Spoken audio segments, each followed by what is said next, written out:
বিদ্যালয়ে ঢুকে শাসক দল সমর্থিত এভিভিপির ছাত্রের গুন্ডাগিরি প্রতিবাদে সরব বামপন্থী ছাত্র সংগঠন এসএফআই।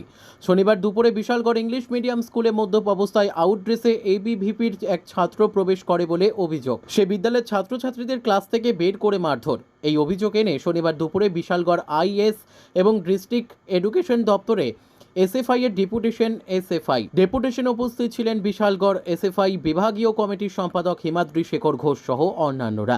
বিদ্যালয় চলাকালীন মদমত্ত অবস্থায় বিদ্যালয়ে ঢুকে শাসক দল সমর্থিত এভিভিপির ছাত্রের এই ধরনের গুন্ডাগিরির প্রতিবাদ জানায় তারা। গত 4 জুলাই যখন পুরো দেশের সাথে আগরতলার রাজপথে আমরা এসএফআই বিশালগড় বিভাগীয় কমিটি এবং ত্রিপুরা রাজ্য কমিটি নিট এবং নেটের প্রতিবাদের সাথে ধর্মনগরে একটা ছাত্রীকে এবিভিপির ছাত্রদের দ্বারা নিগৃহীত করার বিষয়ে যখন গণ আন্দোলন সংগঠিত করছিলাম, তখন ঠিক সেই সময়ে বিশালগড় ইংলিশ মিডিয়াম স্কুলে একটা ছাত্রকে টেনে হিচড়ে স্কুল থেকে বের করে ক্লাস চলাকালীন সময়ে শিক্ষকের সামনে তাকে বেধড়কভাবে মারা হয়।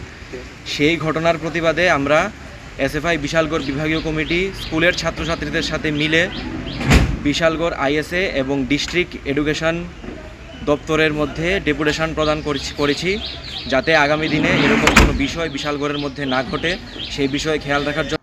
Bureau report, news daily Bharat.